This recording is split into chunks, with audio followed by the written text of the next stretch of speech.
What's up, YouTube? Herman Williams again. Are you thinking about retirement more and more these days? Are you nearing your retirement goals or just getting started? Have you even set any retirement goals? How do you know if you're saving and investing enough now to support the retirement lifestyle that you hope to live later? Well, today I'm going to give you some guidance and tips to help you figure out if you're on track to retire and live the life you long for, or whether you need to make drastic changes in order to give yourself a fighting chance at retirement. If you're new to this channel and you like the content, please take a moment to subscribe and hit that notification bell so that you will be made aware when new lessons are published. Also, don't forget to hit that thumbs up or thumbs down button and leave your comments so that I can get better at providing you with the type of content that you need in order to reach all of your financial goals. So let's get started with today's lesson. Whether you're just starting out, midway through your career, or nearing the end, a key part of your retirement planning is to answer the question, how much do I need in order to retire comfortably? You also need to understand that retire comfortably means different things to different people, and it largely depends on your income now and the lifestyle you want to live in retirement. Everyone has their own picture in their mind of how they want to live in retirement, but you also have to be realistic.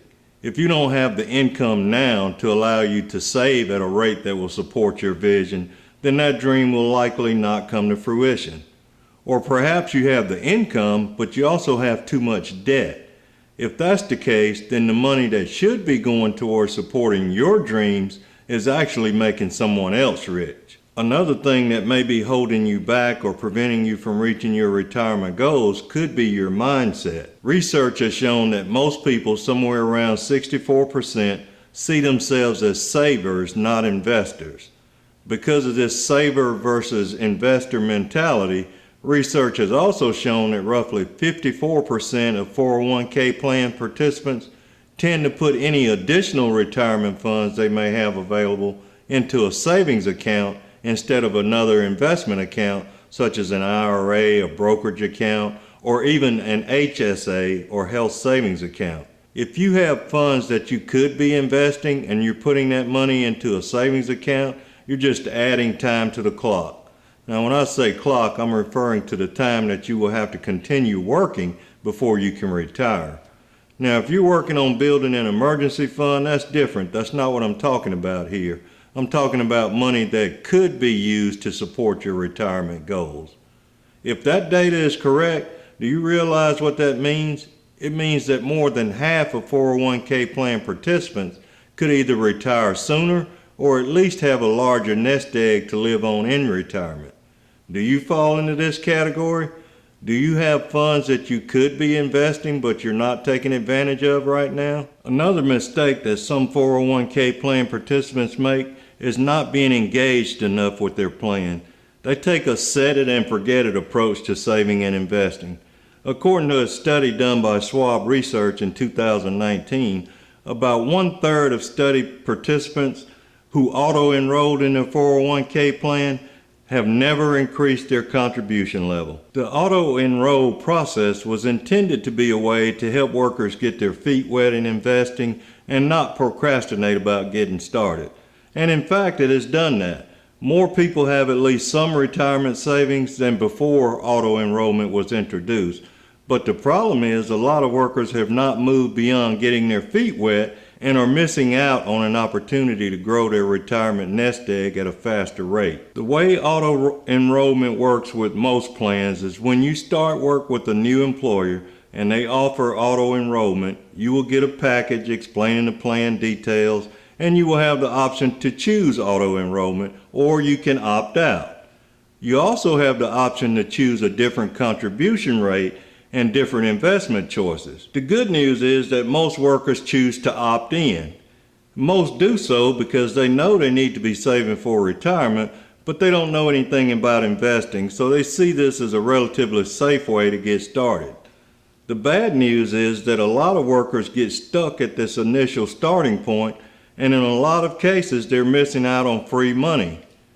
The contribution rate for auto-enrollment can range from 1% to 8%. The most common rates are usually 2% or 3%. Now you should also know that with auto enrollment, most plans are going to default to safer investment choices, which might be okay for you depending on your risk tolerance and how much time you have until retirement. But you should also know that if your employer offers matching contributions and you stay at the initial auto enrollment contribution rate, you're more than likely missing out on at least some of that free money. That can make a huge difference in your nest egg growth over time. Let me give you a quick example of what I mean. In 2019, the median income for women was around $47,000. For men, it was around $57,000. I know it's not fair, but at least the gap has been slowly closing. But let's use the income for women for this example. So a woman making $47,000 a year is auto-enrolled at the default contribution rate of 2%, but her employer also matches contributions dollar for dollar up to 6% of salary. So her 2% contribution would equal $940 a year. She would also receive the same amount in matching contributions from her employer, making her total annual contributions $1,880. That also happens to be the amount of free money that she is leaving on the table every year that she stays at 2%, assuming no increase in pay. If she did this for just 5 years, she would have missed out on $9,400 in free money, and that doesn't include the potential compounded rate of return on her investments. I have personally seen cases where employees have been sitting at the default auto-enrollment contribution rate for 10 years or more. Think about that for a moment. There is a lot of money that should be going into someone's retirement account every year, but it's not getting there because employees are not taking the necessary steps to make it happen. Look, I know not everyone can start out contributing 6% of their salary, especially if you just started a new job and possibly raising a family at the same time. But my point is, you have to have a plan to get to that maximum matching contribution rate. Even if you could only start at 2% and increase it by 1% each year, you would be there in 4 years. So if you're not getting all of the free money that is available to you, make a plan now to get there. So now that we got all of that out of the way, how do you figure out how much you need to have set aside in order to retire? Well, many experts will tell you that your retirement income should be about 80% of your final pre-retirement salary. That means if you're making $100,000 annually at retirement, you would need at least $80,000 per year in retirement to live a similar lifestyle. Now let me point out here that these are very generic guidelines. A real retirement plan is tailored to you and everything specific about your goals and objectives. However, if you're trying to establish a target, this can be a good way to get started, and then you can make adjustments based on your own circumstances. So let's continue. Once you determine the 80% amount, then you need to deduct any other sources of income you would have in retirement, such as a pension, Social Security, or any part-time work you may plan to do. So let's just say, for the sake of argument, that your other sources of income total $30,000 annually. Now you're down to $50,000 a year that would need to come from your retirement accounts. So how do you figure out how much you need to have saved to allow you to take $50,000 a year out and not run out of money? There are many different ways to determine how much you need to save in order to get the retirement income you want. I personally use a variety of methods depending on the client, and I incorporate some pretty robust software as well. But you can use some basic calculations to help you set your own initial target. One easy to use formula is to divide your desired annual income by 4%. So if you need $50,000 of annual income, you would need a nest egg of $1,250,000. Now this strategy assumes a 5% return on your investments after taxes and inflation, and a lifestyle similar to the one you would be living at the time you retire. Again, this is a generic example that assumes certain things about all individuals, such as life expectancy. You should take into account your family medical history, for example, when deciding how big your nest egg needs to be. Most of these generic formulas use 90 as the average life expectancy, but if your family has a history of longevity, then you may need a larger nest egg to ensure you don't outlive your money.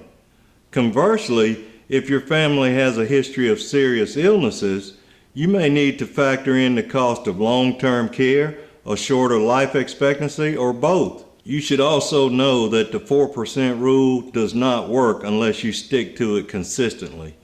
If you decide to splurge one year on a big purchase, it can have major consequences because it would reduce the principal, which directly impacts the compound interest that you're depending on in order to sustain your income. Another way to figure out how much you need in order to retire is by knowing how much you should save toward retirement at different stages of your life. So let's talk about a couple of formulas that can help you set some age-based savings goals. Now, some investment firms suggest that you should have an amount equal to your annual salary in accumulated savings by age 30. Now, in order to accomplish this, you would need to be saving 15% of your gross salary beginning at age 25 and investing at least 50% of that in stock. I know 15% sounds like a lot, especially for a 25-year-old, but remember, if you're fortunate enough to receive matching contributions from your employer, you're not contributing the entire 15% on your own.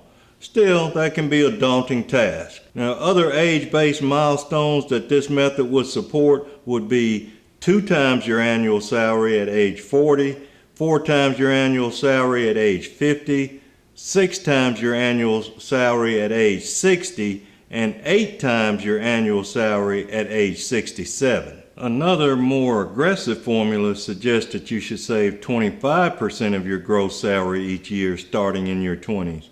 Again, the 25% includes any matching contributions, but if you don't have that luxury, this method could be much harder to follow. But if you're able to, it would basically advance the figures I just mentioned by 5 years.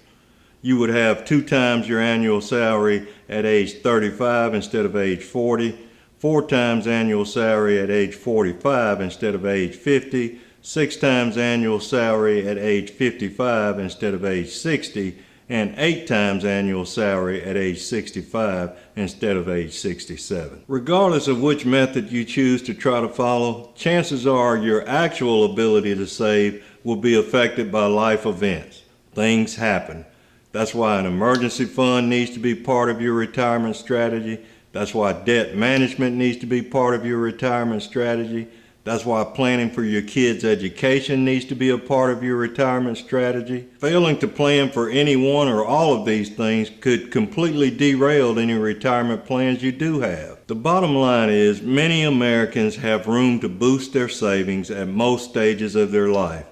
But you have to take a more hands-on approach to controlling your own destiny when it comes to retirement. If you're still sitting at the auto-enrollment contribution rate, start bumping that up and at least get to the maximum matching contribution rate if you have that luxury. Remember, that's free money. If you're still in your 20s or even 30s, consider a more aggressive portfolio mix with a higher percentage of stocks. You likely have time to recover from any downside fluctuations you might experience by taking on more risk, and the higher potential returns could make it worthwhile. If you're older or in the latter stages of your career, make sure you're focused on eliminating debt. The lower your expenses in retirement, the less money you need. And set goals for yourself. Whether you use one of the methods I mentioned or not, you need to set goals for yourself and hold yourself accountable. It doesn't matter how accurate your calculation is for how much money you need if you don't have a plan that will get you there. By setting both short-term and long-term goals, you can develop your plan in stages and make adjustments along the way. If you need professional help, find an advisor that has your best interest at heart. You can't keep doing the same things you've always done and expect or hope for a better outcome. Start changing your behaviors now to give yourself a better shot at success and more options later. Like I always say, change your behaviors and you can change your life. So until next time, behave well.